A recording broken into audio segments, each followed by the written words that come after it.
तर नामदेवाची अभंगवाणी याच्यामध्ये प्रश्न संकलन पाहूया. 2010 पासून प्रश्न सुरू होतात. पतित पावन नाम ऐकून आलो मी द्वारा, पतित पावन नव्हेसे म्हणून जातो माघारा. घ्यावे तेव्हा द्यावे ऐसा अससी उदार, काय धोरणी देवा तुझ्या कृपणाचे द्वार. सोडी बिरुद देवा आता नव्हेसे अभिमानी, पतित पावन नाव तुझे ठेविले कोणी. झेंगट घेऊन हाती दवंडी पेटवित तिन्ही लोकी, पतित पावन देवा परी तू मोठा घातकी. नामा मने देवा तुझे न लगे मज काही, प्रेम असू दे चित्ती म्हणून लागते सिपाई. आता ह्याच्यामधला सरळ अर्थ काढता येतो तुम्हाला. पतित पावन नाम ऐकून आलो मी द्वारा, तुझं नाव ऐकून मी आलो द्वारा. आता तू नाहीस म्हणून जातो माघारा, आहे ना. घ्यावे तेव्हा द्यावे, जेव्हा ऐसा अससी उदार, अशा प्रकारे जेव्हा घेतो तेव्हाच देतो. तर ह्या आपला अर्थ काढता येतो पहा. तर हे प्रश्न पाहूया अगोदर, पुन्हा बाकीचा विचार करूया. तर हा एक 10 मार्काला क्वेश्चन होता, म्हणजे उतारा आहे. त्यानंतर दुसरा प्रश्न पहा. नामदेवाच्या व्यक्तिमत्वाचे निर्मळ प्रतिबिंब. आता तुम्ही शब्द लिहा व्यक्तिमत्व, आहे ना. तुमच्या त्या जे काय तुमच्यासमोर वही आहे, पुस्तक आहे, जे काही तुम्ही लिहिता तिथं तुमचे लिहा की व्यक्तिमत्व हा शब्द विचारला जातो प्रश्नामध्ये. नामदेवाच्या व्यक्तिमत्वाचे निर्मळ प्रतिबिंब त्यांच्या अभंगवाणीतून कसे पडले आहे ते सांगा. काय आहे व्यक्तिमत्वाचे प्रतिबिंब. हा 30 मार्काला 2011 साली होता. त्यानंतर तिसरा क्वेश्चन पहा. गुळ गोड न लागे म्हणावा, तैसा देव न लागे वानावा. गुळ गोड ना लागे म्हणावा, तैसा देव न लागे वानावा. सेवी तोची चवी जाणे. काय म्हणता पहा, तुम्हाला अर्थ कळतो पहा. त्याच्यातला फक्त असं म्हणजे काय म्हणतात, भर देऊन बोल, म्हणजे त्याच्यामध्ये वाचत राहा. सेवी तोची चवी जाणे, ऐरा सांगत लाजिरवाने. सेवी तोची चवी जाणे, ऐरा सांगता लाजिरवाने. नावा मने या खुना, तुम्ही ओळखा पंढरी राणा. तर हा 2012 साठी उतारा आहे ना, अशा प्रकारचा भाग आहे. त्यानंतर चौथा क्वेश्चन पहा. नामदेवाच्या काव्य रचनेतील भावनेची विविधता. तुम्ही शब्द लिहा भावना, है ना. भावनेची विविधता सौधारण स्पष्ट करा. काय नामदेवाच्या काव्य रचनेतील भावनेची विविधता सौधारण स्पष्ट करा. 20 मार्काला 2012 तुमचा शब्द असला पाहिजे भावना. त्यानंतर 5वा क्वेश्चन आहे. नामदेवाने कृष्ण कथेच्या मानाने रामकथेचा विस्तार अल्प प्रमाणात केला आहे. काय म्हणतात, नामदेवाने कृष्ण कथेच्या मानाने रामकथेचा विस्तार अल्प प्रमाणात केला आहे.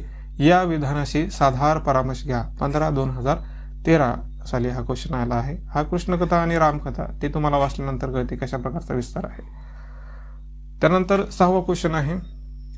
ज्ञानदेवांच्या कार्याचे वर्णन नामदेवांनी कसे केले आहे. इथं लिहा, तुम्ही एक शब्द लिहा ज्ञानदेव, कारण हा बार शब्द येणार आहे त्याच्यामध्ये. ज्ञानदेव आणि नामदेव हे शब्द असे 2 लिहा, ज्ञानदेव आणि नामदेव. काय ज्ञानदेवांच्या कार्याचे वर्णन नामदेवांनी कसे केले आहे आणि त्यातून त्यांच्या ज्ञानदेवाविषयीची भावना कशा व्यक्त होतात ते सांगा. तर हा 10 मार्काला 2014 साली तुम्हाला काय लिहायचे, ज्ञानदेव आणि नामदेव.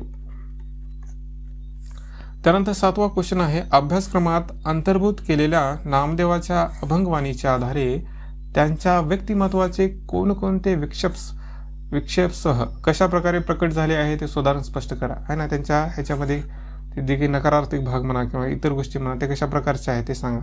तर हा काय इथे शब्द पहा, अगोदर बी लिहिला होता, आता बी लिहा, नाहीतर राहू द्या.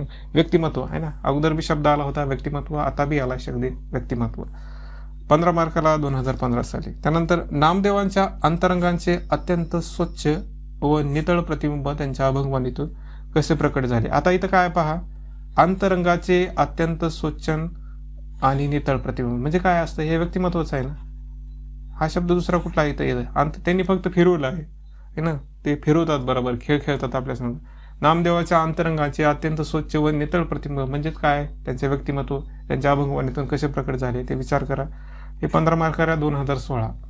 त्यानंतर नेक्स्ट क्वेश्चन पहा, 9वा क्वेश्चन. भक्ती आणि लोक उपदेश या आशावरील संत नामदेवांच्या अभंगाचा नामदेवाची अभंगवाणीच्या आधारे परामर्श घ्या. काय म्हणतात ते, भक्ती आणि लोक उपदेश. तर इथं तुम्ही लिहा भक्ती हा शब्द लिहा, कारण भावना भक्ती हा शब्द लागून येतो, तर तुम्ही भक्ती हा शब्द लिहा. तर हा 15 मार्काला 2017 साली. त्यानंतर 10वा क्वेश्चन पहा. भक्त विठोबाचे भोळे त्यांच्या पायी ज्ञान लोळे, भक्ती विन शब्द ज्ञान व्यर्थ अवघे ते जाण, नाही ज्याची चित्ती भक्ती, जळो तयाची उत्पत्ती, नावा म्हणे ऐसा जाण, नाही भक्तीसी बंधन. इथं भक्तीचे महत्व सांगितलं आहे, म्हणजे ह्या भक्तीवरच आहे है ना. तर हा 2017 साली 10 मार्काला आलेला क्वेश्चन होता. त्यानंतर 11वा क्वेश्चन पहा, अंतर्मुखता, आत्मपरता आणि जिव्हाळा या नामदेवांच्या कवितेचा गाभा आहे, चर्चा करा. आता हे पहा, हे शब्द आहेत ना, अंतर्मुखता, आत्मपरता आणि जिव्हाळा, हे तुम्ही इंट्रोडक्शन म्हणून सुद्धा लिहू शकता ना.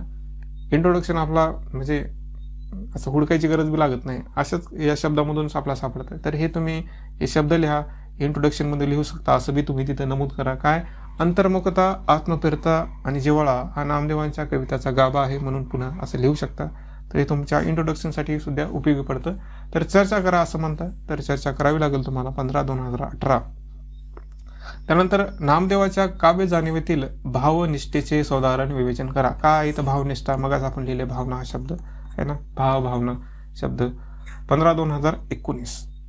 त्यानंतर 13वा क्वेश्चन पहा, कृपेची सावली अखंड लाधली, खेचर माऊली भेटली या, आता मज भय नाही पाकवेनाचे, जन्म मरणाचे दुःख गेले, बंद मोक्षाची फिटली काळी जे, समाधी लागली समाधीसी, नामा मने मज माझे सर्व ही साधन, खेचर चरण न विसंबे. 10/2020 हा जेव्हा नामदेव महाराज आणि विसोबा खेचर यांच्यामधला प्रसंग आहे. तर हा 10 मार्काला क्वेश्चन आहे, उत्तरा. 14वा क्वेश्चन पहा, नामदेवाची भक्तिभावना त्यांच्या भावकवितेतून, काय शब्द आहे, भावकवितेतून. म्हणजे इथं काय येतं आपल्याला, भावना, भावकविता. तुम्ही शब्द लिहिला असाल, भावना, भावकविता. एका भाविक भक्ताच्या भूमिकेतून आविष्कृत होते, कसे ते साधारण स्पष्ट करा. नामदेवाची भक्तिभावना त्यांच्या भावकवितेतून एका भाविक भक्तांच्या भूमिकेतून आविष्कृत होते, कसे ते साधारण स्पष्ट करा. तर इथं तुम्ही भावना अगोदर शब्द लिहिला, आता एक भावकविता हा शब्द लिहा, भावकविता आहे ना, भावकविता. तर अशा प्रकारचे क्वेश्चन होते पहा. कधी कधी क्वेश्चन माझ्यापासून सुटू शकतात, म्हणजे असं थोडं कधी तर होईल. अगोदर बी एक दोन ह्याच्यामध्ये झालं, व्याकरणामध्ये जसं एक वेळेस झालं होतं. काही क्वेश्चन माझ्यापासून येतात किंवा नजर अंदाजे म्हणा किंवा होतात काहीतरी, परंतु जवळपास तर क्वेश्चन मी ऍड करतो याच्यामध्ये, जेवढे आले तेवढे. तर ते मायनर मिस्टेक कमी करता हे सगळे क्वेश्चन आलेत याच्यामधून. तुम्हाला काय समजलं, तर तुम्ही जे समजलं ते तुमच्या वहीवर आहे. ज्यांनी नाही लिहिलं तर ते चुका करू नका, कारण परत परत हे आपण जाणून बुजून अशा गोष्टी स्वतः करत नाहीत आहे ना. उगं वाचत बसतो, काय वाचायचं हे माहीत असलं पाहिजे आहे ना. जे जेवतो म्हणजे जे आपले अन्न पोटात जातो ते काय खातो हे माहीत असलं पाहिजे ना. उगच खात असले डोळे झाकून अवघड होतं ते, तर तसं नाही करायचं. तर म्हणजे काय करता येतं आपल्याला, भक्ती आणि आशय असा एक भाग आहे याच्यावर. नामदेवाचे व्यक्तिमत्व प्रश्न विचारला जातो, काव्यरचना म्हणा थोडीफार, त्यानंतर भावकविता आणि भावविश्व याच्यावर हे मूलतः हे प्रश्न विचारतात. हे विशेष मार्गासाठी आहे ना, आपण म्हणतो ना विशेष 15 गुणासाठी, तर हा भाग विचारला जातो. तुम्ही शब्द लिहिलात पहा, भावना लिहिलास, व्यक्तिमत्व लिहिला असाल, भावकविता लिहिला असाल, तर असे हे 3-4 थीमवर क्वेश्चन विचारतात. आणि ते कसे विचारतात, नामदेवाच्या अभंगवाणीमधून सांगा, नामदेवाच्या अभंगवाणीमधून सांगा असं म्हटलं. शब्द विचारला तिथे त्यांनी म्हटलं की नामदेवाच्या अभंगवाणीमधून सांगा. तर हे महत्वाचं ठेवा, कुठलंही अर्थ काढत बसायचं नाही कुठल्याही ह्याच्यामधून आहे ना. याच्यामधूनच लिहायचं आपला, याच्यामधून स्पष्ट करायचे की त्यांची जी काही भावना आहे ते कशा प्रकारची होती, त्यांचा जो काही भावकविता आहे ती कशा प्रकारची होती, ह्या कवितेमधून सांगायचं आहे. बाकी म्हणजे असं अवांतर गोष्टी सांगत बसायचं नाहीत. त्यांनी सरळ त्या प्रश्नामध्ये लिहिले की अभंगवाणीच्या आधारे. तर हा भाग होता. तर 2009ला काही प्रश्न आला नाही, 10ला 20, 11 30 मार्काला, 12 32, 2013ला 15 मार्कासाठी, 2014 10 15 15, 16 17 75, 17ला 25 मार्काला आला, तर पुन्हा 20ला 25 मार्कासाठी. म्हणजे काय 10 ते 25 मार्कापासून प्रश्न येतो, म्हणजे एक 10 मार्काला, दुसरा 15 मार्काला. तर अशा प्रकारचे हे दोनच प्रश्न विशेषतः येतात, जास्त प्रश्न येत नाहीत आहे ना. हे माहीत असलं पाहिजे नेहमी नेहमी. किती प्रश्न येतात नामदेवाच्या अभंगमध्ये, फक्त 2 प्रश्न येतात. 2 प्रश्नामध्ये एक 10 मार्काला येतो, एक 15 मार्काला येतो. दिमागामध्ये इतकंच ठेवायचं की एक 10 मार्काला येतो, एक 15 मार्काला येतो. याच्यापेक्षा जास्त आपला PhD नाही करायची. जरी कुणीही कितीही पुस्तकं लिहिली असतील तरी, कितीही कुणाचं विश्लेषण केलं असलं तरी त्याच्यामध्ये आपल्याला जायचं नाही. आपला 10 मार्काचा जो काही प्रश्न आहे तो 150 शब्दामध्ये लिहायचा आहे, 15 मार्काचा 250 शब्दामध्ये लिहायचा आहे. याच्यापेक्षा जास्त बुद्धी चालवलात तर ते तुम्ही दुसरीकडे जाता. हे नेहमी लक्षात ठेवा परीक्षेच्या दृष्टीनं. तर हा झाला थोडासा भाग नामदेवाच्या अभंगवाणीचा. त्यानंतर एक इथं पॉईंट होता बरे, एक मिनिट.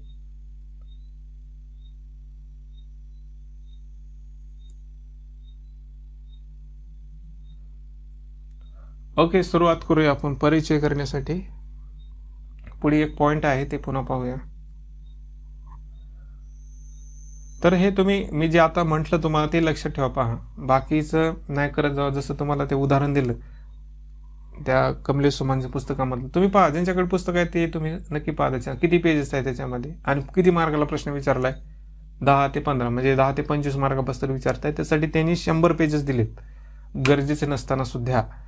म्हणजे गरज नाही ना त्याची, तर इतकं का असं, म्हणजे तो आहे ना फॅनशिप, आपण नवीन शब्द वापरू फॅनशिप, तो वेडेपणा, म्हणजे त्याच्यामध्ये ना फॅन झालाय त्याच्यासारखा तो भाग आहे.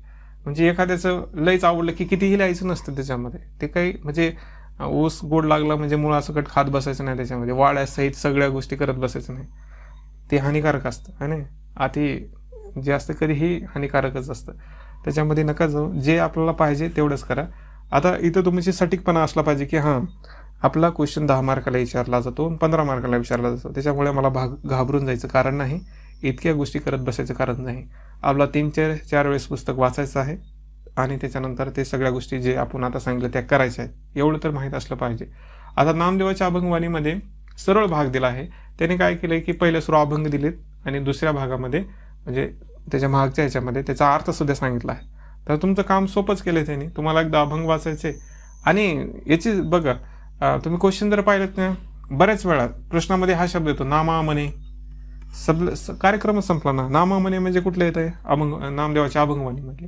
तर प्रश्न हा सोपा येतो ह्याच्यामध्ये की आपल्या पूर्ण नवीन जे काही कथासंग्रह आहे त्याच्यामध्ये अभंग लिहिणारे म्हणजे नामदेवाचे आहेत, बाकीचे दुसऱ्या कविता लिहितात, ह्याच्यामध्ये हे अभंग आहेत. तर हा प्रश्न म्हणजे उतारा लिहिण्यासाठी अवघड नाही, सोपा आहे याच्यामध्ये. तर हा एक तुमचा 10 मार्काचा होऊन जातो. तर आपण सुरुवात करूया परिचय करण्यासाठी नामदेवाचा. नामदेव महाराजाचा परिचय आपण जास्त करत बसायचं नाही. जसं अगोदरच म्हटलं की वेडेपणा नाही करायचं त्यांच्यापाशी, जास्त जरी माहीत असलं तरी, है ना. नाव काय आहे त्यांचं, नामदेव दामाशेट्टी. नाथ संप्रदाय वारकरी वैष्णव म्हणून म्हटलं जातं यांना. विसोबा खेचर यांचे गुरु आहेत. शिष्य चोखामेळा.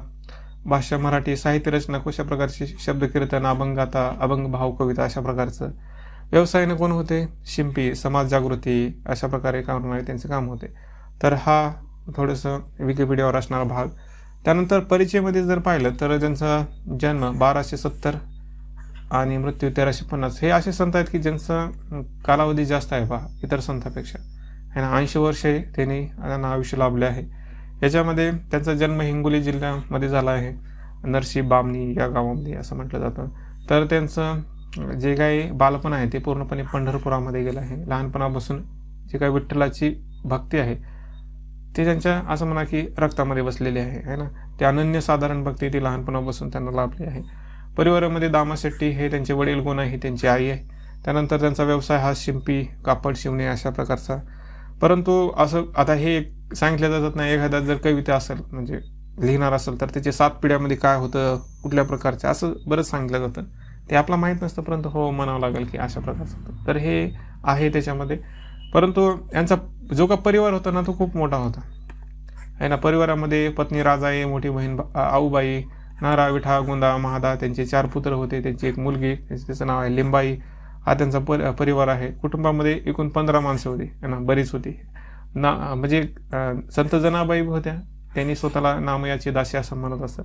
आता याचे बरेच प्रसंग आहेत की संत जनाबाई कशा मिळाल्या किंवा त्यांचा कशा प्रकारे भाग आहे तो आपला नाही सांगायचा, काय, कारण ते गरज नाही ना. कारण तुम्ही ते पिक्चर पाहिला असेल, बरं नसेल तर यूट्यूबमध्ये सर्च करा, तुम्हाला तो मूव्ही दिसेल त्याच्यामध्ये.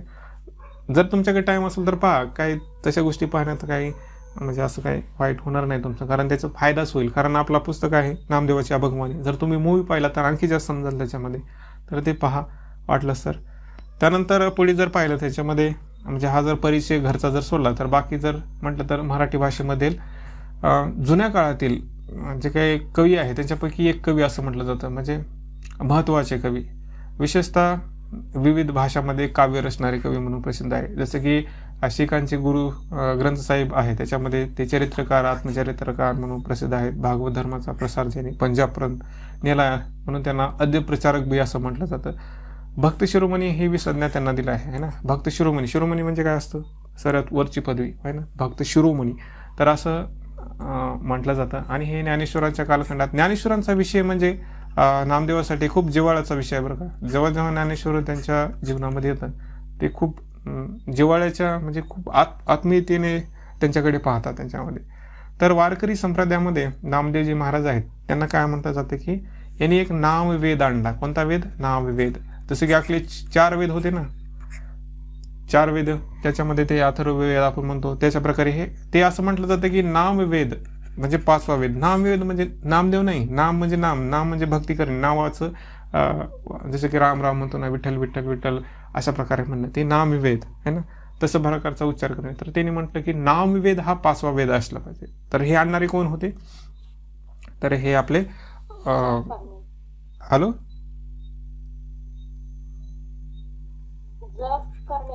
हा जप करणे, ठीक आहे ठीक. तर हे नामदेव महाराजांनी काय केलं, नामवेद आणलं असं म्हटलं जातं. तर हे आद्यप्रणेते आहे असं म्हणतात. तर आणखी जर म्हटलं तर असं म्हटलं जातं, म्हणजे बऱ्याच आख्यायिका आहे यांच्याबद्दल, की जसं की आपल्या विठ्ठलासाठी जेवण्यासाठी त्याला प्रवत करणे, किंवा असं बी तुम्ही ऐकला त्यांच्या आख्यायिका. जसं की एकदा काहीतरी औंढा नागनाथ, तिथं त्यांचं ते स्थान आहे. औंढा नागनाथला त्यांना कीर्तन करायचं होतं, आय थिंक भजन काहीतरी कीर्तन करायचं होतं, परंतु ते तिथला जो काही पुजारी होता ते म्हटलं की आज तुम्हाला करता येणार नाही. त्याच्यामुळं हे नामदेव महाराज त्यांना मान टाकत बाहेर म्हणजे मागच्या साईडला जाऊन बसले. म्हणजे मंदिराचे द्वार पश्चिमेला आहे, म्हणजे पूर्वेला आहे, ते जाऊन बसले पश्चिमेला, आणि तिथं बसून ते विठ्ठलाला आवळू लागले असं म्हटलं जातं, किंवा त्याच्यामध्ये ते त्यांचं भक्ती करू लागले. तर ते मंदिर फिरलं असं म्हटलं जातं, पूर्वेचं मंदिर पश्चिमेला झालं. अशा बऱ्याच आख्यायिका आहेत आहे ना. पुन्हा ते आईला सुद्धा, त्यांच्या स्वतःच्या आईला सुद्धा बरेच उपदेश करतात, तू मला माझ्या देवापासून तोडला आहे, असे बरेच प्रसंग आहेत त्याच्यामध्ये. तर हे भक्ती भावना जे आहे ते बऱ्याच कथामधून त्यांची सांगितले जाते. तर हे म्हणजे काय म्हणायचे थोडक्यात, तर हे श्री विठ्ठल जे काही विठ्ठल आहे त्यांच्या निकटवर्ती असणारे आहेत आहे ना, त्यांचा सर्वस्व मानणारे म्हणजे हे नामदेव महाराज. संत नामदेव म्हणताना त्यांना आणखी एक पदवी दिली जाते की ते भक्त शिरोमणी, जसं अगोदर म्हटलं, कारण त्यांनी प्रचार भारतभर त्यांनी केलेला आहे. आणि ते करत असताना महत्वाची भाग म्हणजे भावनीय एकात्मता. हा शब्द तुम्ही नक्की लिहायचा उत्तर लिहित असताना. कोणता? भावनीय एकात्मता साधली आहे ना. भारतभर त्यांनी तर प्रसार केला, परंतु काय केली? भावनीय एकात्मकता, कारण ती महत्वाची ठरते. पहा, आपल्या भारतामध्ये जर एक प्रकारची भावना असेल की एकात्मकता असेल तर ते म्हणजे सगळ्यांना धरून नेते. तर तोच भाग आहे, तोच करण्याचा भाग संत नामदेवांनी केला आहे. तर आणि भागवत धर्माचा जो काही प्रसार आणि प्रचार आहे ते स्वतःच्या सुकर्तृत्वाने केला आहे. त्यांना अनेक प्रसंग पाहायला भेटले, न घाबरता न भीता बऱ्याच गोष्टी त्यांनी केल्या त्या काळामध्ये. म्हणजे आता करणं ठीक आहे, म्हणजे आता आपण जाऊ शकतो, परंतु त्या काळामध्ये त्यांनी तो प्रसार केला आहे ना. तो काळ बघा, विचार करा, त्या काळामध्ये त्यांनी भारतभर भ्रमण केलं तो बी प्रसार करत. आता यांच्याबद्दल आणखी असं सांगता जातं की संत नामदेवांना मी विठ्ठलाचा भक्त आहे असं त्यांना अहंकार होता, की माझ्यापाशी सगळंच आहे, म्हणजे मी देवापाशी राहतो म्हणजे बाकी सगळे कमी आहेत असं ते स्वतःला म्हणायचे. त्याच्यामुळं हे जेव्हा नामदेव, चोखामेळा, विसोबा खेचर किंवा हे सगळे लोक जमले होते, तेव्हा ज्ञानेश्वरांनी जे काही गोरोबा काका आहेत त्यांना आध्यात्मिक पातळी करण्यासाठी ते सांगितलं होतं. तेव्हा तिथं त्यांना विसोबा खेचर हे त्यांचे आध्यात्मिक गुरु बनतात. याची बी एक कहाणी सांगितली जाते, जसं की विसोबा खेचर हे त्या पिंडीवर पाय ठेवून बसतात आणि अशा प्रकारे ते बोललं जातं, ते बी सांगितलं जातं. तर हे विसोबा खेचर हे त्यांचे आध्यात्मिक गुरु आहेत. त्यानंतर यांची जी काय अभंग आहे ते विविध ह्याच्यामध्ये आहेत, हिंदीमध्ये बी आहेत, सोरशनी भाषेमध्ये आहेत, इतर भाषेमध्ये आहेत. तर असे हे म्हणजे विविध दृष्टीने लिहिणारे आहेत. विशेषतः म्हणजे संत नामदेवाचं जे आहे म्हणजे ज्ञानदेवाबद्दल लिहिणारं जे काही कथन आहे ते म्हणजे आदी, समाधी आणि तीर्थावळी याच्यामध्ये त्यांनी लिहिलं आहे. याच्यामध्ये ज्ञानेश्वरांचं चरित्र येतं आणि ते खूप हृदयसंवाद म्हणून म्हटलं जातं त्याला. काय? हृदयसंवाद, त्या प्रकारचा भाग आहे त्याच्यामध्ये. कीर्तन हे करत असताना त्यांच्या जे काही कीर्तन करतात त्याच्यामध्ये अनेक प्रकारच्या ग्रंथाचा उल्लेख येतो. म्हणजे याचा अर्थ काय की त्यांनी बरंच वाचलं आहे ना, बहुश्रुत अभ्यास करणारे होते असं बी म्हटलं जातं. तर हा एक भाग त्यांच्यामध्ये. आणि यांची योग्यता अशा प्रकारची होती की जेव्हा ते कीर्तन करत असत तर त्यांच्यापुढे पांडुरंग नाचत असत, अशा प्रकारे म्हटलं जातं, जसं की नामदेव कीर्तन करी पुढे देव नाचे पांडुरंग. तर हा एक त्यांच्या योग्यतेचा भाग सांगितला जातो. त्यांच्या आयुष्याचे ध्येय म्हणजे काय, तर कीर्तनाच्या रंगी ज्ञानदीप लावू जगी. हे तुम्ही नेहमी लिहा पहा. काय तुम्हाला वाटलं जर काही येत नाही तर हे कीर्तनाच्या नाचू कीर्तनाच्या रंगी आणि ज्ञानदीप लावू जगी हे आयुष्याचं त्यांचं ध्येय होतं, है ना. ज्ञानदीप लावू जगी, है ना. उद्देश काय त्यांचा, ज्ञानदीप लावू जगी. कुणाचा, संत नामदेवाचा उद्देश काय, जगामध्ये ज्ञानदीप लावायचा आहे. तर हे तुम्ही शेवटी अथवा सुरुवात बी करू शकता. त्यानंतर भागवत धर्माच्या प्रचाराविषयी जर आपण बोललं तर काय म्हणता येत, 50 वर्षे यांनी भागवत धर्माचा प्रचार केला आहे महाराष्ट्रामध्ये. मग जसं सांगितलं की भावनी एकात्मता करण्याचं जे काही अवघड काम आहे, अवघड काम का म्हणतो आपण, म्हणजे भावने, आता हे जे काय वर्ड्स म्हणलं आपण, भावनी एकात्मता, याला का महत्व आहे. काळ कोणता होता पहा, 1200-1300च्या काळामध्ये किती म्हणजे विविधता होती धर्मामध्ये, विविध पाखंडीपणा म्हणा किंवा धर्म वेडेपणा, अशा गोष्टी चालत होत्या. त्या काळामध्ये त्यांनी भावनी एकात्मता आणली, म्हणजे विशेष आहे याच्यामध्ये. म्हणून म्हटलं की ह्याला महत्त्व आहे. कारण आताच्या ह्याच्यामध्ये करणं तर ती वेगळी गोष्ट आहे, म्हणजे करता येईल थोड्याफार विविध माध्यमाच्या द्वारे, परंतु त्या काळामध्ये साधन नसताना, इतर धर्माचा अधिक पगडा असताना, तर या सगळ्या गोष्टी त्यांनी केल्यात आणि त्याला अनेक लोकांनी प्रतिसाद दिला. तर हे बी महत्त्वाचं ठरतं. तर पंजाबमधील जे काही शीख बांधव असतील, त्या शीख बांधवाने तर नामदेव महाराजांना नामदेव बाबा म्हटलं, त्यांचं मंदिर सुद्धा बांधले आहेत, है ना. हे बरेच गोष्टी आपल्याला पाहायला भेटतात. जसं की ते पंजाबमधलं शब्द कीर्तन आहे आणि महाराष्ट्रामध्ये जे वारकरी कीर्तन आहे याच्यामध्ये साम्य दिसतं. गुमान हे लोकांनी बांधलं आहे असं ते मंदिर म्हणतात. यांचे काही शिष्य होते. राजस्थानमधील काही शीख बांधवांनी नामदेवाचे मंदिर बांधले आहेत. म्हणजे आपलं समजतं की त्यांच्या जे काही जीवनाची म्हणा, व्यक्तिमत्वाची म्हणा, किती उंची मोठी होती की ज्यांचं मंदिर बांधावं, है ना. आजकाल आपल्या मोदीचं बी मंदिर बांधत आहेत काही लोक, है ना. दिसतात काही, तुम्हाला ऐकलं असतं न्यूजमध्ये, गुजरातमध्ये किंवा कुठेतरी असे न्यूज आहेत की मोदीचं बी मंदिर बांधतात ते. तर ठीक आहे ते, परंतु असं होतं पहा, म्हणजे एखाद्या व्यक्तीचा जास्त विशेष भाव चालला किंवा विशेषपणा असलं की असं होतं. आणि हा भाग वेगळा आहे. तरी म्हणायचं काय की हे जे काही संत नामदेव आहेत, पहिले सुरू अहंकारी म्हणा, थोडं मानी म्हणा, अशा प्रकारचे भाग होता. परंतु जसं जसं त्यांना आध्यात्मिकता लाभू लागली, जास्तीत जास्त कळू लागलं, त्यांची अवस्था बदलत गेली. कशा प्रकारे ते स्वतःला जे काही हे पंढरपूर आहे त्यांच्या पायरीचा दगड आहे असं म्हणत. एका काळी ते काय म्हणायचे की माझ्यापेक्षा जे काही बाकीचे आहेत ते कनिष्ठ आहेत. आता काय म्हणतात, त्यांची अवस्था कशी बदलली की पायरीचा दगड आहे अशा प्रकारचा त्याच्यामध्ये धन्यता मानतात. तर ही एक बदल आपला पाहायला भेटतो त्यांच्यामध्ये. तर यांचा मृत्यू कधी झाला याच्यामध्ये थोडासा वाद आहे, परंतु झाला आपण असं म्हणता येतं, सध्या नाहीत म्हणजे. तर हे थोडा भागवत धर्माचा प्रसार. भागवत धर्मामध्ये विशेष पण आहे, कारण इतर धर्मांनी त्याचा अंगीकार करणे हे बाब आहे ना, विचार करण्यासारखे आहे की इतर धर्माने त्याचा स्वतःमध्ये अंतर्भूत करणे. तर हे विशेष पण आपल्या यांच्यामध्ये दिसतं. तर नामदेव, संत नामदेव म्हणजे कोण, आता मराठी साहित्याच्या दृष्टीनं म्हटलं तर कवी म्हटलं जातं, आहे ना. कवी असा शब्द वापरला जातो. अभंग तर संत तर आहेत, परंतु साहित्याच्या दृष्टीनं मराठी साहित्याचं कवी हा शब्द विशेष, अग्रणीय कवी म्हणा, त्याचं पुन्हा त्यांचा म्हणतो ना आद्य कवी, अशा प्रकारचा शब्द वापरला जातो. तर हे भागवत धर्माचा प्रसार करणारे संत नामदेव महाराज.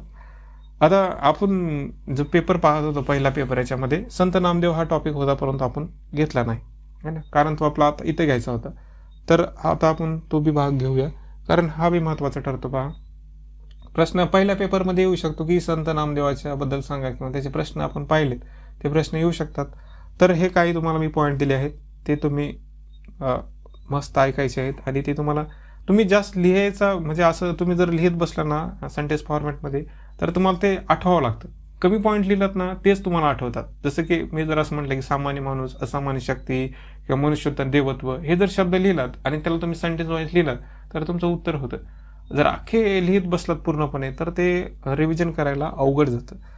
तर आता आपण पाहूया ही नामदेवाची जी काय अभंगवाणी आहे, किंवा त्याच्या अगोदर संत नामदेव कोण हा जो काय भाग आहे. अगोदर मी एका यूट्यूब व्हिडिओवर मी तुम्हाला सांगितलं होतं की संत नामदेव कोण आहेत, तरी पण आज एकदा पाहूया संत नामदेव कोण. आता जर तुम्हाला म्हणत असाल संत नामदेव कोण, तर तुम्हाला माहिती आहेत कोण आहेत ते, तरी पण अभ्यासाच्या दृष्टीने तर कोण आहे ते एक सामान्य माणूस, कोण आहेत ते? सामान्य माणूस. परंतु सामान्य माणूस आहेत का?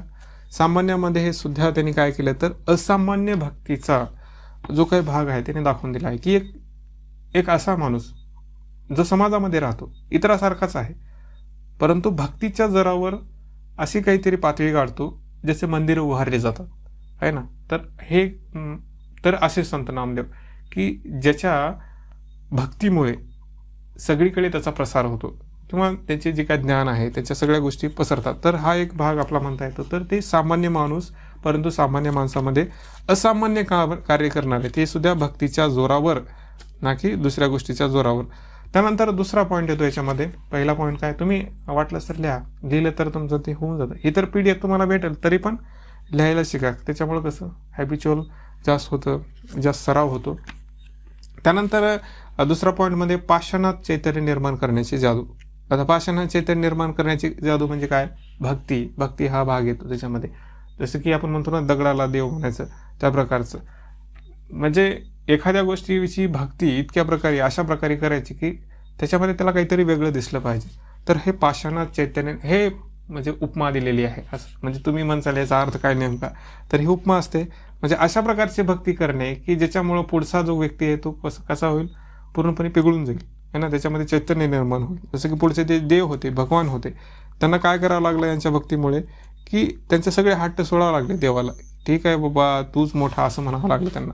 तर हे कशामध्ये भक्तीच्या जोरावर म्हणा किंवा श्रद्धेच्या जोरावर म्हणा, काय करायचं त्यांना, तर चैतन्य निर्माण केलं असं आपला म्हणता येतं. तर हे जादू जी ज्यांना जमते त्यांचं नाव आहे संत नामदेव, है ना. बाकी कोणा जास्त लोकांना जमते का? आपल्यासारख्याला जमते का पाषाणात चैतन्य निर्माण करण्याची? एखाद्या गोष्टीवर श्रद्धा ठेवतो का आपण डाऊट करतो की असं असतं का, तसं असतं का? त्यांनी त्या एखाद्या गोष्टीवर श्रद्धा ठेवली. जे जीवनाचा अंगीकारलेला मार्ग आहे भक्तिभाव, तोच त्यांनी धरला आणि त्याच्याच आधारे ह्या सगळ्या गोष्टी निर्माण केल्या. म्हणून म्हटलं जातं की पाषाणात चैतन्य निर्माण करण्याची जादू. त्याचप्रकारे संत नामदेव कशा प्रकारे की एखादा सामान्य माणूस त्या असामान्य भक्तीमुळे त्याला देवत्व प्राप्त होतं. मनुष्यत्व आणि देवत्व याच्यामधला जो काही भाग आहे ते म्हणजे संत नामदेव. म्हणजे ते मनुष्य बी आहेत आणि देव बी आहेत. आपण देवाची उपमा कशी करतो की देव अशा प्रकारे आहे, कृपाळू आहे, तो कुठेतरी राहतो, स्वर्गामध्ये राहतो, असा उद्धार करतो. परंतु इथं पृथ्वीवरच राहणारा मनुष्य तो देव आहे. तर हे कोण आहे मग? तो आहे संत नामदेव. कारण त्यांची ती भक्ती असाधारण आहे. त्या भक्तीच्या जोरावर त्यांनी समाज जागृती केली, आहे ना. इतरांना मार्ग दाखवले, म्हणजे ज्ञानदीप लावू जगी. तर हे कसं मनुष्यत्व आणि देवत्व म्हणजे कोण? संत नामदेव. तर मग यांनी काय साथ घेतली का हार्मोनियमची किंवा मोठ्या आजकालच्या ह्याच्याची?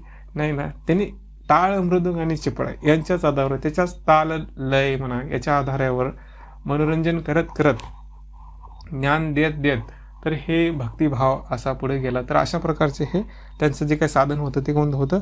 टाळ, मृदंग आणि चिपळ्या याच्या आधी. त्यानंतर आणखी जर म्हटलं तर यांच्या वाङ्मयामध्ये जो काही भाग आहे ना, जो रस आहे, तो रस हा आपल्या मराठी साहित्यात उतरला आहे ना.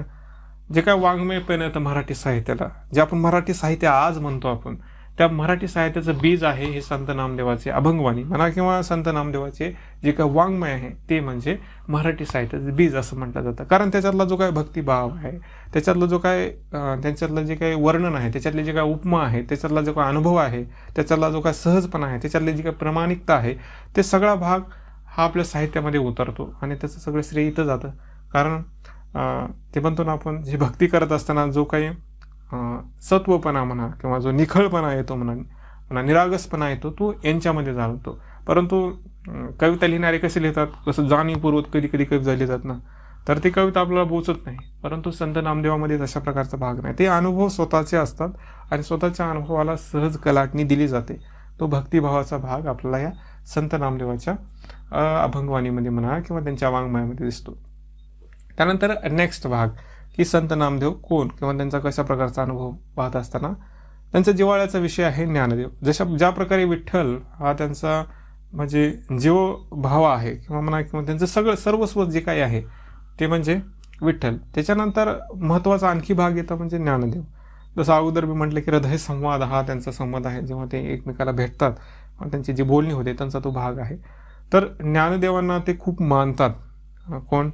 आपले संत नामदेव. आणि मांडल्यामुळं त्यांच्याविषयी जे काही शब्द उद्गार आहेत, त्यांच्याविषयी जे काही वर्णन आहेत ते म्हणजे अशा प्रकारचं आहे की ज्याच्यामध्ये पूर्णपणे एक सखापण म्हणजे मैत्रीचा भावाच्या वरची भावना आपला त्याच्यामध्ये पाहायला भेटते.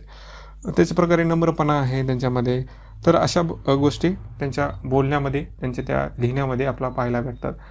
आणि पारमार्थिक अनुभव आहे ना, आध्यात्मिक जे काही विसुबा खेचर आहे ते मिळाल्यानंतर त्यांचे जे तुम्हाला अगोदर म्हटलं की त्यांच्यामध्ये जे परिवर्तन होत गेलं, जे ते ज्ञानदीप लावू जगदे म्हणतात त्याचा भाग जो होत गेला, ज्याने जे भागवत धर्माचा पताका पसरला, त्याच्यामध्ये कीर्तनाची साथ घेतली असेल किंवा इतर बाबी केल्या असतात, तर हा पारमार्थिक अनुभव इतरांना ते सांगत गेले. तर हा जो काही भाग आहे ना अनुभवाचा, तो केव्हा प्रत्यक्ष ईश्वराचा साक्षात्कार झाल्यानंतर आणखी वाढला आहे ना. अनुभव पहिला सुरू कमी होता, त्यानंतर जेव्हा आणखी तेव्हा सगळ्या गोष्टी समजू लागल्या. अगोदर तर तो सखा होता विठ्ठल, परंतु जेव्हा तेव्हा ॲक्च्युअल देवत्व या सगळ्या गोष्टी समजू लागल्या, त्या साक्षात्काराचा उपयोग त्यांनी पुन्हा या सर्व जनतेसाठी किंवा पूर्ण समाजासाठी केला. तर अशा प्रकारचे हे संत नामदेव होते. त्यानंतर जगाकडे पाहत असताना, हे जे काही संत नामदेव आहेत जगाकडे पाहत असताना अशा दृष्टीने नाही पहिले की लोक जे पाहतात म्हणजे जसं की ते लोक तसं करतात अशा प्रकारे होतो, त्यांची ती उदारता, त्यांची किती पाहण्याची दृष्टी, त्याच्यामध्ये ते लोक त्यांना मार्ग दावण्याची दृष्टी ही वेगळी बनली असं म्हटलं जातं. त्याचे बरेच गुण आहेत त्यांच्यामध्ये की कधी कधी ते परखड बोलतात, कधी कधी ते म्हणजे उपदेश सांगत असताना मर्मपणा सांगतात, कधी कधी नम्र बनतात. हा भाग तिथं पाहायला भेटतो. अनुभवानुसार, त्या वेळेनुसार, प्रसंगानुसार त्यांचा पाहण्याकडे भाग पाहायला भेटतो.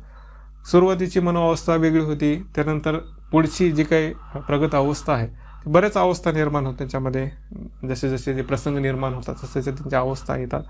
असं हे ते विवेचन करतात ना लोक बरेच अशा प्रकारचे आहे त्याच्यामध्ये. तर ही मनाची जी काही तगमग असते, ईश्वर भेटीची जी काही ओढ आहे, परमार्थाची जी काही ओढ आहे, त्याच्यामध्ये असणारा जो काही भक्ती रस आहे, नाम जे भक्ती आहे, तर ते विशेष आहे नामदेवाच्या अभंगवाणी. तर तुम्ही काय लक्षात ठेवायचं याच्यामध्ये की नामदेव हे मनुष्यापासून देवतापासवर जाण्याचा जो काही एक प्रवास आहे, त्याच्यामध्ये येणारे जे काही सगळे गुण आहेत ते महत्त्वाचे ठरतात आपल्या परीक्षेच्या दृष्टीने आहे ना. मनुष्यत्व आणि देवत्व याच्यामध्ये जो काही अंतर आहे, याच्यामध्ये जो काही भाग आहे, तो भरून कोण काढलाय? संत नामदेवाने. मग तो कशा प्रकारे, तर ते आपल्याला सांगायचं की कशा प्रकारे त्यांची ती भक्ती होती, कशा प्रकारचे त्यांचं ते जीवन होतं, कशा प्रकारे ते समर्पित होते. तर हा भाग येतो याच्यामध्ये. तर बाकीचं तर भाग तुम्ही वाचू शकता त्याच्यामध्ये की काय काय आहे, काय काय नाही, परंतु हे काही पॉईंट लक्षात ठेवा. काय काय होतं? पहिले पॉईंट त्याच्यामध्ये सामान्य माणूस, पाषाणात चैतन्य निर्माण करण्याची जादू, मनुष्यता आणि देवत्व, काय साधन होते? टाळ, मृदंग, चिपळ्या, अनेक प्रकारचे वाङ्मय ज्याचं बीज साहित्याचं भूज यांच्यामध्ये दिसतं. काय विशेष आहे? भक्तिभाव आहे, नाम वेद म्हणतो आपण त्याच्यामध्ये. ज्ञानदेवाविषयी एक आत्यंतिक जिव्हाळा अधिकचा दिसतो. परमार्थिक अनुभव आणि साक्षात्कार झाल्याचा जो अनुभव आहे, जगाकडे पाहण्यात होणारी जी काही वृत्ती आहे, त्याच्यातून देणारे जे काही उपदेश आहेत, त्याच्यातून येणारे जे काही विविध अभंग रचना आहेत, तो भाग आपल्याला पाहायला भेटतो त्यांच्यामध्ये. आणि जी काही अवस्था बदलत गेली त्याच्यानुसार त्यांचे जीवन. आता कशा प्रकारे तुम्ही पहा, हे जे काही नामदेवाची अभंगवाणी आहे त्याच्यामध्ये 11 भाग सांगते की पहिल्याची अवस्था, दुसरीची अवस्था, कशा प्रकारे येते, पंढरपुरात गेल्यानंतर काय होतं, ज्ञानेश्वर भेटल्यानंतर काय होतं, पुढं काय काय होतं, किंवा पुन्हा पंजाबकडे गेल्यानंतर त्यांनी जी काही हिंदीमध्ये रचना केली ते कशा प्रकारचे, तर तो भाग असा आहे. तर हे त्यांची सुरुवातीची अवस्था म्हणजे जेव्हा ईश्वर भेटत नाही, जेव्हा भेटतो आणि भेटल्यानंतरची जी अवस्था, या अवस्था सगळ्या त्या आपल्याला पुस्तकामध्ये पाहायला भेटतात. तर ते तुम्ही वाचला असतालच अगोदरच. तर असा हा भाग आहे. त्यानंतर आणखी आपण पुढच्या बारीस पाहायचं का आता पाहायचं? ओके, मला सांगा आणखी काही समज नसेल तर. तर हा थोडासा परिचय झाला संत नामदेवाविषयी. संत नामदेव कोण असं जर प्रश्न आला तर तुम्ही हे काही पॉईंट लिहा, बाकीचे तुम्ही ऍड करत राहा त्याच्यामध्ये की काय काय लिहिता येतं, काय काय सांगता येतं, किंवा कशा प्रकारे तुम्ही सांगू शकता याच्यामध्ये. तर संत नामदेवाविषयी जास्त म्हणजे मी का लिहिलं कमी, तुम्हाला मगच उत्तर सांगितलं त्याचं. का लिहायचं कमी आहे ना, ओव्हर होतो कधी कधी, आपण लिहिण्याच्या ओघामध्ये विसरून जातो की किती जास्त लिहित आहे, काय करत आहे, टाइम जातो. त्याच्यामुळे कमी, मोजकर, उचकर जे गरजेचं आहे तेवढंच लिहायचा प्रयत्न करा. तर आपण काय म्हटलं की या नामदेवाच्या अभंगवाणीमध्ये काय येतं, व्यक्तिमत्व भाग विचारला जातो. त्यानंतर त्याच्यामध्ये भावना किंवा भाव म्हणतो आपण, भक्ती म्हणतो, हा शब्द विचारतो. याचा नेमका अर्थ आपला माहीत असला पाहिजे, तेव्हा आपण याचं उत्तर लिहू शकतो. कारण भक्ती म्हटलं तर भक्ती काय ठीक आहे, भक्ती असतं असं म्हणतो. तर पहिलं स्वरूप निर्माण होतं की भाव म्हणजे काय. इथिक्समध्ये बी क्वेश्चन येऊ शकतो पहा, म्हणजे लागून इकडं तिकडं होऊन. तर भाव म्हणजे काय, उत्तर सांगा एखाद्या शब्दामध्ये किंवा कशा प्रकारचा आहे भाव म्हणजे काय. ठीक आहे, भाव म्हणजे एखाद्या वस्तूबद्दल किंवा एखाद्या गोष्टीबद्दल आपल्या मनात उत्पन्न होणारी भावना किंवा त्या गोष्टीबद्दल असणारी आपुलकी, याला भाव असं म्हणू शकतो का. ओके. आता ठीक आहे, पहा मी इथे लिहिले तुम्हाला क्रमवारी. भाव भाव म्हणतो आपण, भाव भाव भाव भाऊ नाही भाव है ना. भाव म्हणजे कसं आपण म्हणतो ना 9 प्रकारचे भाव आहे. कशा प्रकारचे ते, रस काय तर आहे ना, ते शृंगार, अशा प्रकारचे 9 प्रकारचे भाव आहेत. आणि बरेच लोक, जसं आपण साहित्यामध्ये शिकलं माग याच्यामध्ये पेपर 1 मध्ये भाग 2 त्याच्यामध्ये पाहिलं की स्थायी आणि व्यभिचारी भाव असतो. स्थायीमध्ये मग ते 9 प्रकार सांगतात, व्यभिचारीमध्ये भाव सांगतात. तर भाव कशा प्रकारचे असतात हे आपणच मनुष्यानेच निर्माण केले की भाव अशा प्रकारचे असतात म्हणून, है ना. तुम्ही पहा, म्हणजे उदाहरणासहित पाहू आपण. पहा, एखादा लहान मुलगा आहे, तो लहान मुलगा ना कुत्र्याला जवळ घ्यायला भीत नाही, डायरेक्ट जाऊन त्याच्या गळ्याला मिठी मारतो. पाहिला असाल तुम्ही, है ना. कितीही मोठा व्यक्ती असू दे, त्याला डायरेक्ट जाऊन बोलतात, कसंही बोलतात ते. असं का होतं की तो व्यक्ती, आपण नाही बोलतो, आपण मोठा व्यक्ती असले की आदरानं बोलतो. कुत्रा असं की त्याला हाड म्हणतो, चावते वाटतं असं आपल्याला, परंतु त्या लेकराला वाटत नाही तसं. का असतं, कारण त्याच्यामध्ये पहिला सुरा हा जो काही भाव असतो तो निरागस असतो, त्याच्यामध्ये कुठलेच भाव नसतो. का नसतो, कारण लहान मुलं आहे, जसं की आपण म्हणतो की लहान मुलाला काही कळत नाही, काही माहीत नसतं, कारण त्याला काही सांगितलेलं नसतं. आणि आपल्याला सांगितलंय की अशा प्रकारचा भाव असतो म्हणून, आहे ना. म्हणजे काय, भाव हा मनुष्य निर्मित आहे ना. इतकं समजायचं आपल्याला की भाव हा मनुष्य निर्मित आहे. जसं की उदाहरण दिलं लहान मुलाचं, की लहान मुलाला भीती वाटत नाही त्या कुत्र्याची, पण आपल्याला वाटते, कारण आपला म्हटलं की कुत्रा चावतो, है ना. हा भाव आपल्यामध्ये निर्माण झाला की मग तो काय रौद्र भाव असेल किंवा इतर भाव असेल, की लोकांनी सांगितले की बाबा जर कुत्रा येत असेल तर तो चावू शकतो. आता त्या लहान लेकराला जर सांगितलं आपण बार बार की कुत्रा आला तर त्याच्याला हात लावायचा नाही, तो चावतो, मग तो पुढच्या वेळेस लक्षात ठेवतो की हां कुत्रा आला म्हणजे तो चावतो, त्याला गळे मिठी मारत बसायचं नाही, है ना. तर तसं करतो. किंवा बऱ्याच गोष्टीमध्ये बोलत असताना आपण समजावून सांगतो की असं करायचं, असं करायचं नाही, हे करायचं, हे करायचं नाही. सपोज की एखादा व्यक्ती आहे आणि कुणी तर कुणाच्या घरचं वारला आहे, तिथं जाऊन हसायला लागला तर होईल ना दुसरी म्हणजे पंचायत होईल ना. म्हणजे एखादा व्यक्ती मरण पावला तिथं जाऊन हसत आहे, जमत नाही.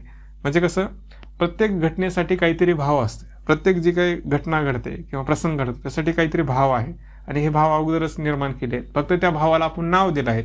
एखादा जर प्रसंग वाईट असेल किंवा तिथं मग करुण भाव आहे, एखादा रागीटपणा असेल किंवा तिथं काहीतरी मोठा भाव रौद्रपणा आहे, किंवा एखादा सुंदरपणा आहे, श्रृंगार भाव आहे, असं आपण नाव दिलं त्याला की घटना घडते तिथं काहीतरी भाव असतो.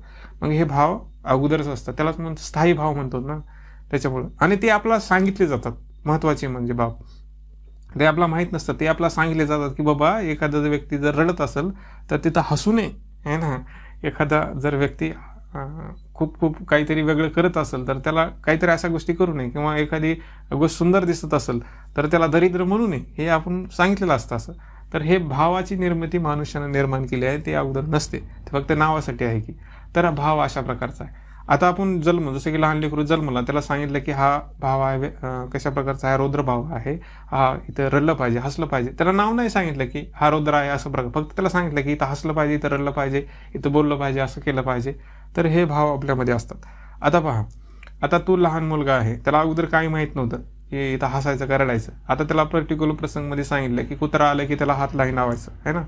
आता त्याच्यामध्ये एक भाव निर्माण झाला की कुत्रा हा चावतो, है ना, चावतो. थोडंसं त्यानं भो केला असेल काहीतरी, आणि घरच्यांना सांगितलं की असं नाही करायचं, की त्याला जवळ जायचं नाही. आता जेव्हा तो दुसऱ्या वेळेस तो कुत्रा येईल, है ना, जेव्हा दुसरा प्रसंग निर्माण होईल, कुत्रा येईल, तेव्हा त्याची ती भाव पुन्हा जागृत होतो, है ना. म्हणजे कुत्र्याच्या जवळ जायचं नाही हा भाव जागृत होतो. अगोदर नव्हता, त्याला कोणीतरी सांगितलं तर तो भाव जागृत झाला. तर हे काय प्रोसेस आहे. भाव जेव्हा जागृत होतो, ती जेव्हा प्रोसेस निर्माण होते त्याला म्हणतात भावना, है ना.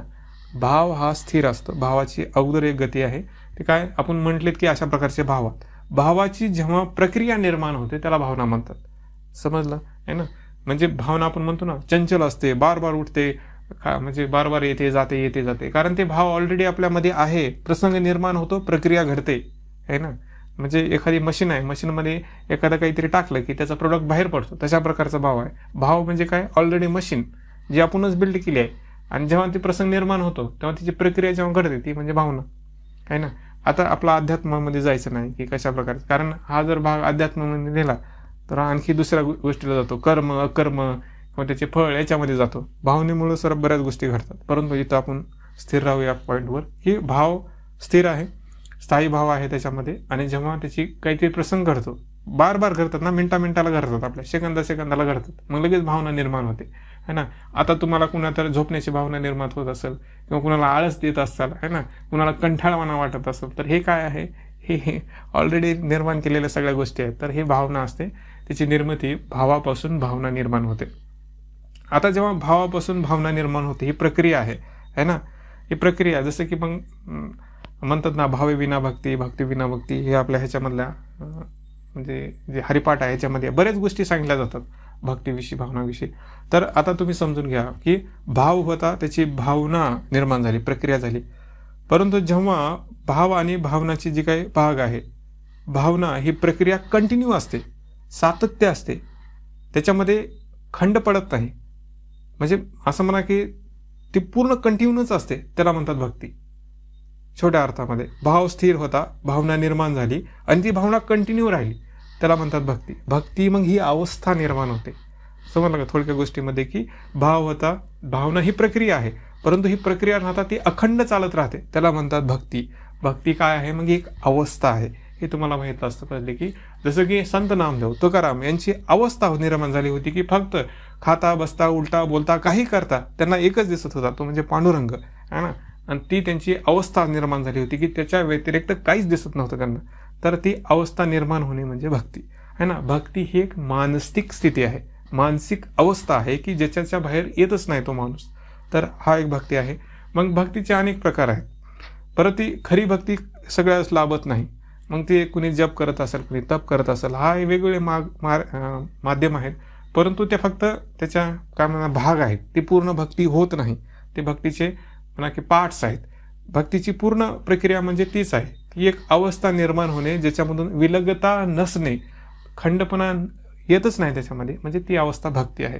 तर मग अशा प्रकारची ही भक्ती हे नामदेवाची असेल.